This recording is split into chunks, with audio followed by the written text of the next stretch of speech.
Levi's concept of acid and bases, तीसरा और आखिरी कंसेप्ट। अब कुछ खामियां रह गई थी ऊपर वाले में भी जो हमने डिस्कस कर ली, लोरी ब्रोंस्टेड कंसेप्ट में भी और आर्हेनियस में भी। अब लेविस कंसेप्ट जो है ना वो मज़ीद थोड़ा सा एडवांस्ड है और वो हमें क्या बताता है, एसिड और बेस क्या है, उनकी डेफिनेशन क्या है, वो हम पढ़ते हैं। 1923 में लेविस ने प्रपोज्ड अ मोर जनरल और ब्रॉडर, बड़ा वसी थोड़ा खुला कंसेप्ट दिया इसने। अकॉर्डिंग टू दिस कंसेप्ट, इस कंसेप्ट के मुताबिक एसिड क्या है, एसिड वो सब्सटेंस है, मॉलिक्यूल या कुछ भी, जो क्या कर सकता है, accept a pair of electrons. अब यहाँ पे थोड़ी सी आपको कन्फ्यूजन इसलिए होगी क्योंकि आपने पहले दो कंसेप्ट्स में पढ़ा कि एसिड एक में एच पॉजिटिव दे रहा है और लोरी ब्रोंस्टेड के मुताबिक डोनेट कर रहा है प्रोटॉन, लेकिन यहाँ पे वो कह रहा है कि एसिड एक्सेप्ट कर रहा है, तो कन्फ्यूजन नहीं होनी। बस आपने ये याद रखना है कि लोरी ब्रोंस्टेड कंसेप्ट के मुताबिक या ब्रोंस्टेड लोरी कंसेप्ट के मुताबिक एसिड प्रोटॉन डोनेट करता है और लेविस कंसेप्ट के मुताबिक एसिड इलेक्ट्रॉन पेयर, यानी दो इलेक्ट्रॉन पेयर किसे कहते हैं, जोड़े को, इलेक्ट्रॉन पेयर को एक्सेप्ट करता है। जबकि बेस क्या है, जो डोनेट कर दे इलेक्ट्रॉन पेयर, वो बेस है। अब इसकी एग्जांपल देखते हैं, अमोनिया और बोरोन ट्राईफ्लोराइड। ट्राई क्या होता है, तीन, ट्रिपल मैंने पहले आपको बताया, पहले लेक्चर में भी दूसरे लेक्चर में भी, बार बार बता रहा हूँ ताकि आपको समझ आ जाए। फ्लोराइड, एफ फ्लोरीन का जो आयन बनता है एफ नेगेटिव, उसको फ्लोराइड कहते हैं। तीन फ्लोराइड और एक बोरोन, BF3 इसके दरमियान, और अमोनिया NH3 इसके दरमियान जो रिएक्शन होता है वो कौन सा बॉन्ड बनाता है, कोऑर्डिनेट कोवलेंट बॉन्ड। अब ये कैसे बनता है, अमोनिया अपना एक लोन पेयर डोनेट करता है। लोन पेयर होता है जो रिएक्शन में हिस्सा नहीं, लोन किसे कहते हैं, लोनली, अकेला अकेला अकेला पड़ा होता है वो पेयर, जोड़े की फॉर्म में दो इलेक्ट्रॉन होते हैं, वो अकेले पड़े हैं, वो रिएक्शन में हिस्सा नहीं ले रहे, इसे हम कहते हैं लोन पेयर।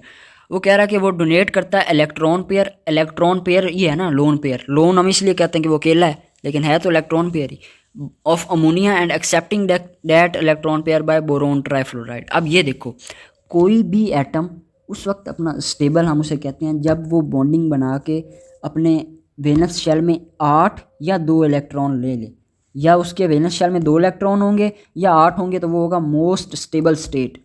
लेकिन अब ये देखो BF3 और NH3, अब ये गौर से पढ़ो, बोरोन 3A ग्रुप का एलिमेंट है, पीरियोडिक टेबल अगर आपने देखा हो तो। अब इसके वैलेंस शेल में हैं 3 इलेक्ट्रॉन, देखो B के ऊपर क्रॉस बना हुआ है, 3 क्रॉस हैं। अब फ्लोरीन को काउंट करो, फ्लोरीन है 7 का एलिमेंट, 7A का, उसमें उसके वैलेंस शेल में हैं 7 इलेक्ट्रॉन। अब उसने एक बॉन्ड बनाया बोरोन से, उसके वैलेंस शेल में कितने हो गए, शेयर किया उसने, कितने हो गए, 8। दूसरे भी फ्लोरीन को देखो, उसके भी पहले 7 थे, उसने एक बॉन्ड बना लिया, उसके भी हो गए 8, तीसरे के भी इसी तरह 8। अब फ्लोरीन का तो ऑक्टेट जो है 8 इलेक्ट्रॉन मुकम्मल है, वो स्टेबल है। लेकिन बोरॉन पे गौर करो, कितने होने चाहिए स्टेबल होने के लिए, या तो वैलेंस शेल में 2 हों या 8 हों।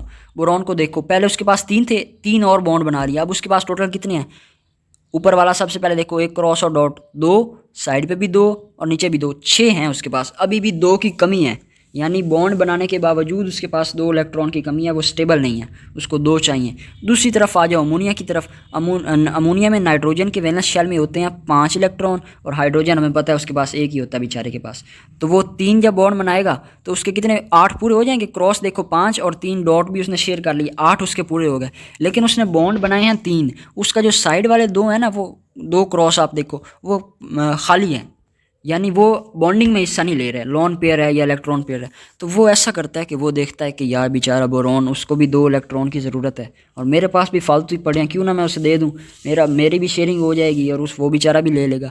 तो ये ना अपने जो बॉन्ड है वो उसको दे देता है। ये आपने एरो याद रखना है, जब भी ये आप शो करोगे ना, ये आपने इस तरह एरो बनाना है बॉन्डिंग के दरमियान, कोऑर्डिनेट कोवलेंट बॉन्ड को ये शो करता है, और इर्द गिर्द ब्रैकेट ज़रूर डालनी है इस तरह, जब बॉन्ड एंड पे बनाओगे लास्ट पे जाके आपने ये ब्रैकेट डालनी है जिस तरह इस डायग्राम में बनी हुई है। तो वो अपना जो लोन पेयर है ना वो इसको दे देता है। तो अब मुझे बताओ इनमें से एसिड और बेस क्या है।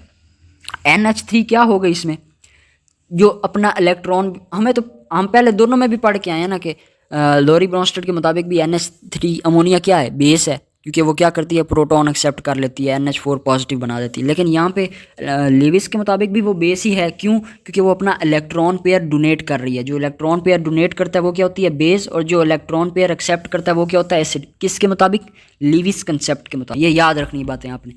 अब आगे कह रहा है केटाइंस यानी proton itself acts as an Lewis, यानी एक एग्जांपल तो आपने पढ़ ली BF3 और NH3 की, जिसमें NH3 के पास जो लोन पेयर था वो BF3 को दे के एक कोऑर्डिनेट कोवलेंट बॉन्ड बनाता है, जिसमें BF3 क्या हो जाएगा, एसिड जो एक्सेप्ट करेगा, और NH3 क्या हो जाएगी, बेस जो डोनेट करेगी क्या, इलेक्ट्रॉन पेयर। अब वो कह रहा है जो केटाइन है ना, प्रोटॉन यानी H पॉजिटिव प्रोटॉन है, मैंने पिछले लेक्चर में भी आपको बता दिया कि प्रोटॉन हम इसे क्यों कहते हैं H पॉजिटिव को, क्योंकि उसके पास एक ही इलेक्ट्रॉन था, उसने वो लूज़ करके H पॉजिटिव जब बना तो उसके पास एक ही इलेक्ट्रॉन लूज़ कर दिया, अब उसके एटम में सिर्फ एक प्रोटॉन ही है, इसलिए हम उसे प्रोटॉन कहते हैं। वो कहते हैं कैटाइंस जो है ना, प्रोटॉन इटसेल्फ या कोई और कैटाइन जिसके ऊपर पॉजिटिव चार्ज हो, वो खुद लुईस एसिड है, उस पर पॉजिटिव चार्ज है, उसको इलेक्ट्रॉन की ज़रूरत है, वो इलेक्ट्रॉन पेयर एक्सेप्ट कर लेगा। अब ये देखो मैंने क्या कहा था, स्टेबल होने के लिए कितने चाहिए वैलेंस शेल में, या 2 या 8। ऊपर वाले एग्जांपल में 8 का चक्कर था, इसमें 2 का चक्कर है।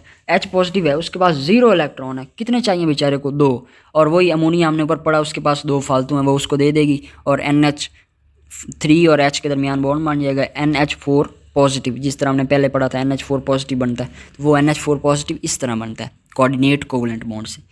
अब ये जो प्रोडक्ट बना है ना, any Lewis acid base reaction, इसे हम कहते हैं एडक्ट। जो प्रोडक्ट है हमारे पास, ये जो एंड पे बन रहा है ब्रैकेट में, इसे एडक्ट कहते हैं। So neutralisation reaction according to Lewis concept is donation and acceptance of an electron pair to form a coordinate covalent bond in an adduct. Neutralisation होता है एसिड और बेस का आपस में रिएक्ट करना। नॉर्मल केस में आर्हीनियस के मुताबिक क्या है न्यूट्रलाइजेशन, वो ये है कि एसिड और बेस रिएक्ट करेगी ना, तो वो एक साल्ट बनाएगी, साथ वाटर बनाएगी, आगे हम पढ़ेंगे ये। और इसके मुताबिक न्यूट्रलाइजेशन क्या है, रिएक्ट तो एसिड और बेस कर रहे हैं आपस में, लेकिन साल्ट नहीं बन रहा, क्या बन रहा है, एक एडक्ट बन रहा है। Donation and acceptance of electron pair हो रही है, तो ये न्यूट्रलाइजेशन किसके मुताबिक है, लेविस कंसेप्ट के मुताबिक। शॉर्ट क्वेश्चन के लिए ये आप याद कर लेना। Acids are electron pair acceptors, यानी एसिड्स इलेक्ट्रॉन पेयर एक्सेप्ट करते हैं, जबकि बेसिस क्या करती है, डोनेट। तो वो कह रहा है ये बात हमारे पास साबित हुई है, ऊपर हमने एग्जांपल में पढ़ा कि कोई भी सब्सटेंस जिसके पास अनशेयर्ड पेयर ऑफ इलेक्ट्रॉन है, अनशेयर्ड यानी उसने अभी तक शेयर नहीं किया किसी से, पेयर ऑफ इलेक्ट्रॉन, इलेक्ट्रॉन को जोड़ा, जिस तरह अमोनिया के पास पड़ा था एक, act as a Lewis base, वो क्या करेगी, लुईस बेस की तरह एक्ट करेगी। जबकि जो भी सब्सटेंस जिसके पास एम्प्टी ऑर्बिटल है, जिसको ज़रूरत है अपने ऑर्बिट कंप्लीट करने की, 8 पूरे करने की या 2 इलेक्ट्रॉन पूरे करने की, तो वो क्या करेगी, इलेक्ट्रॉन पेयर ले सकता है, तो उसे क्या कहते हैं, लोविस एसिड, अकोमोडेट बर्दाश्त कर सकता है अपने अंदर, वो उसके पास इतनी स्पेस है कि वो उसको अकोमोडेट कर ले। अब कह रहा है एग्जांपल्स उसने नीचे दिए हैं एसिड्स की और बेसिस की। BF3 हमने पढ़ लिया, इसके साथ AlCl3 और FeCl3, ये 2 एग्जांपल्स और आपने याद कर लेनी है। BF3 और NH3 के दरमियान तो हमने रिएक्शन पढ़ लिया है ना, AlCl3 और एल्यूमिनियम क्लोराइड और FeCl3, ये भी आपने याद रखना। इसमें सेंट्रल एटम के पास कितने होते हैं, इलेक्ट्रॉन 6 होते हैं, उनको 2 की ज़रूरत होती है, तो वो एक पेयर जो है ना वो एक्सेप्ट कर लेते हैं, इलेक्ट्रॉन पेयर। इसी तरह सिंपल कैटाइंस जो है ना वो भी एक्ट करते हैं एज एन लुईस एसिड, क्योंकि वो इलेक्ट्रॉन पेयर ले सकते हैं। वो कह रहा है कि जो Na पॉजिटिव, K पॉजिटिव और Ca2 पॉजिटिव, यानी सोडियम का कैटाइन, पोटाशियम का कैटाइन और कैल्शियम का कैटाइन, ये जो है ना have a little tendency to accept electrons. इनके पास इलेक्ट्रॉन्स लेने की जो है ना ताकत कम है, ये इसलिए ज़्यादा अच्छे एसिड नहीं है। लेकिन जो अदर्स हैं जैसे H पॉजिटिव, उसको तो 2 की ज़रूरत है, वो भाग के 2 लेगा। और सिल्वर है ये Ag पॉजिटिव, इसको भी ज़रूरत है, तो ये क्या है, इनकी ग्रेटर टेंडेंसी है एक्सेप्टिंग, इसलिए ये एक्ट करते हैं एज अ लोएस्ट एसिड। तो ये आपने याद करना है कौन से 3 की लिटिल टेंडेंसी है, किन दोनों की ज़्यादा है, H पॉजिटिव और Ag पॉजिटिव की ज़्यादा टेंडेंसी है, और सोडियम, पोटाशियम और कैल्शियम की कम टेंडेंसी। अब इसी तरह बेसिस जो हैं वो इलेक्ट्रॉन पेयर डोनेट करेंगे, इनमें NH अमोनिया अमाइन में देखो NH3 था ना, N के साथ 3 H थे, अब NH2 और एक H की जगह R आ गया, R कहते हैं अल्काइल ग्रुप, CH3 ग्रुप को अल्काइल ग्रुप। आगे हम ऑर्गेनिक केमिस्ट्री पढ़ेंगे ना, तो उसमें ये डिस्कस करेंगे। Act as a Lewis bases because they contain a lone pair. Lone pair मैंने अभी आपको ऊपर बताया था क्या होता है, जो रिएक्शन में हिस्सा नहीं ले रहा होता, अनशेयर्ड पेयर पड़ा होता है हमारे पास। और ROH CH3OH ये क्या है, अल्कोहल्स, ये कैसे एक्ट करती हैं, इनके पास लोन पेयर देखो, ऑक्सीजन के ऊपर भी 2 लोन पेयर्स हैं, और इधर नाइट्रोजन के पास भी एक लोन पेयर है। कम से कम जिसके पास एक लोन पेयर होगा ना, वो क्या होगी, लुईस बेस होगी हमारे पास। और नेगेटिव चार्ज जो हैं, फॉर एग्जांपल क्लोराइड है, साइनाइड है, Cn नेगेटिव साइनाइड है, Cl नेगेटिव क्लोराइड है, हाइड्रोक्साइड आयंस, ये क्या है, bases as a base act करती हैं। अब ये जो तीनों कंसेप्ट हमने पढ़े, आर्हीनियस, लोरी ब्रोंस्टेड और लीविस कंसेप्ट, इसकी समरी एक देखते हैं। आर्हीनियस क्या कहता था, एसिड क्या होता है, पानी के अंदर जाएगा H पॉजिटिव आयन दे देगा। ये है आर्हीनियस का कंसेप्ट। ब्रोंस्टेड लोरी का कंसेप्ट क्या है एसिड के बारे में, कि डोनेट करेगा H पॉजिटिव डोनेट करेगा। और लीविस का क्या कंसेप्ट है, कि एक्सेप्ट करेगा इलेक्ट्रॉन पेयर। इसी तरह बेस के बारे में आर्हीनियस क्या कहता था, कि पानी में OH देगी, OH नेगेटिव। लोरी ब्रोंस्टेड क्या कहता है, कि एक्सेप्ट करेगी H पॉजिटिव को, जो H पॉजिटिव डोनेट करेगा एसिड वो बेस एक्सेप्ट कर लेगी। इसी तरह लीविस क्या कहता है, कि इलेक्ट्रॉन पेयर डोनेट करेगी। फॉर एग्जांपल अमोनिया हमें डोनेट करती नज़र आ रही थी, किसको, BF3 को। प्रोडक्ट क्या बनता है आर्हीनियस का, साल्ट और वाटर। जब एसिड और बेस रिएक्ट करेंगे तो क्या बनेगा, साल्ट और वाटर। ये क्या है, neutralisation according to Arrhenius concept. जबकि लोरी ब्रोंस्टेड में हमारे पास क्या बन रहा था, conjugate acid base pair. Acid क्या बना रहा था, कॉन्जुगेट बेस, और बेस क्या बना रही थी, कॉन्जुगेट एसिड। ये आपने याद रखना है। और लुईस कंसेप्ट में हमारे पास क्या बना था, एडक्ट। कोऑर्डिनेट कोवलेंट बॉन्ड के जरिए क्या बन रहा था, हमारे पास एडक्ट बन रहा था। It may be noted that, अब वो कह रहा है, हमने ऊपर एक पॉइंट पढ़ा था कि आर्हीनियस और लोरी ब्रोंस्टेड के बारे में, कि आर्हीनियस एसिड्स जो हैं वो लोरी ब्रोंस्टेड एसिड्स हैं, लेकिन आर्हीनियस बेसिस जो है ना वो लोरी ब्रोंस्टेड बेसिस नहीं है, सिवाय जिनके पास OH होगा। इसी तरह आप वो ब्रोंस्टेड और लीविस कंसेप्ट का कंपैरिजन कर रहा है, कि Bronsted bases are also Lewis bases. कैसे, ब्रोंस्टेड के मुताबिक बेस क्या होती है, जो क्या कर सकती है, एक्सेप्ट अ प्रोटॉन। लेकिन लीविस के मुताबिक क्या बेस है, जो डोनेट कर सकती है इलेक्ट्रॉन पेयर। अब ये दोनों कैसे मैच होती हैं, आगे हम पढ़ते हैं। According to Bronsted concept, a base is a substance which can accept a proton. जबकि लुईस कंसेप्ट के मुताबिक base is a substance which can donate a pair of electrons. ठीक हो गया।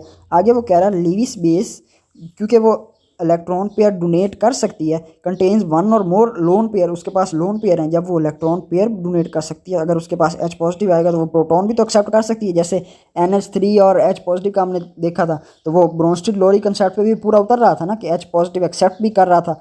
आप अब आपकी मर्जी, आप इसको जिस मर्जी एंगल से देखो, कि NH3 अपना लोन पेयर दे रहा है, अगर इलेक्ट्रॉन पेयर दे रहा है तो वो क्या हो गया, लोरी लीविस बेस। और अगर NH3 H पॉजिटिव एक्सेप्ट कर रहा है तो वो उस हिसाब से लोरी ब्रोंस्टेड बेस भी बन जाएगी। तो इस तरह वो कह रहा है जिसके पास इलेक्ट्रॉन पेयर देने की कैपेसिटी है, जिसके पास लोन पेयर है, उस पर नेगेटिव चार्ज है ना, तो वो फ़ौरन भाग के पॉजिटिव वाले को एक्सेप्ट कर लेगा। इसलिए वो कह रहा है ब्रोंस्टेड बेसिस लीविस बेसिस हैं, लेकिन ब्रोंस्टेड एसिड्स लीविस एसिड नहीं है। क्यों, लीविस बेसिस आ रहा, on the other hand Bronsted acids वो हैं जो प्रोटॉन देते हैं, लेकिन लीविस के मुताबिक एसिड क्या है, जो इलेक्ट्रॉन पेयर एक्सेप्ट करते हैं। फॉर एग्जांपल HCl H2SO4, ये क्या है, प्रोटॉन तो दे देते हैं लेकिन एक्सेप्ट नहीं कर सकते इलेक्ट्रॉन पेयर। इसलिए all Bronsted acids are not Lewis acids. Test yourself difference between Arrhenius base क्या होती है और लोरी ब्रोंस्टेड बेस क्या होती है। आर्हीनियस OH देगा पानी में, आर्हीनियस बेस, और ब्रोंस्टेड लोरी जो है वो एक्सेप्ट करेगी किसे, प्रोटॉन को। न्यूट्रलाइजेशन रिएक्शन क्या है, जिसमें एसिड बेस रिएक्ट करके साल्ट और वाटर बनाएगी आर्हीनियस के मुताबिक, और लीविस के मुताबिक क्या बनेगा, एडक्ट बनेगा, डोनेशन और acceptance of electron pair by coordinate covalent bond. Water is an amphoteric species, हमने पढ़ लिया कि एज अ बेस एक्ट करता है एसिड के साथ, और एज एन एसिड एक्ट करता है बेस के साथ। HCl के साथ मिलाएंगे तो बेस बन जाएगा क्योंकि HCl एसिड है, NH3 के साथ मिलाएंगे तो एसिड बन जाएगा क्योंकि NH3 बेस है। How can you justify that NH3 is an Bronsted Lowry base, लेकिन आर्हीनियस बेस नहीं है। NH3 के पास OH है, नहीं है, तो OH जिसमें होगा वो पानी में OH देगा ना, तो आर्हीनियस तो ये है ही नहीं। है उसकी लिमिटेशन में हमने पढ़ा था कि वो कहता है कि बेस वो होगी जो पानी में OH देगी, इसके पास OH ही नहीं है, तो ये आर्हीनियस बेस नहीं है। लेकिन ब्रोंस्टेड लोरी के मुताबिक ये बेस है, क्योंकि ये क्या करेगी, एक्सेप्ट अ प्रोटॉन कर लेगी। State and explain the neutralisation reaction according to Lewis concept, मैंने ऊपर वाले सवाल में इसको कवर कर दिया। Define and give the characteristics of Lewis acid. Lewis acid क्या है, जो इलेक्ट्रॉन पेयर को एक्सेप्ट करता है। BF3 क्यों लुईस एसिड है, क्योंकि उसके पास कमी है इलेक्ट्रॉन की, बोरोन के पास 2 इलेक्ट्रॉन की उसे ज़रूरत है 8 पूरे करने के लिए, तो वो इलेक्ट्रॉन पेयर एक्सेप्ट कर लेगा अमोनिया से। एम्फोटेरिक स्पीशी क्या है, वो भी हमने ऊपर पढ़ लिया।